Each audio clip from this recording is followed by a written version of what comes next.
কান্দের মতন মুক্তি যখন ভাসত নয়ন জলে, আদর কইরা মুইছা দিতাম গালে। ঘাটে আইসা পাশে বইসা জড়াইতো এই বুকে, ভুলবো আমি এই কথা কেমনে?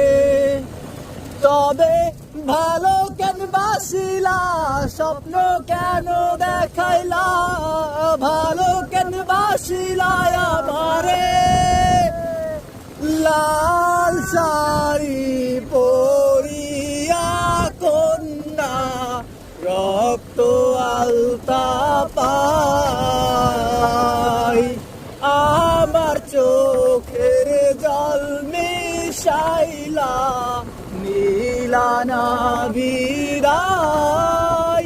তুমি ফিরাও চাইলা না একবার, চইলা গেলা হায়। জানি আজ রাতে হইবা পরে, আর ভাইবো না আমার।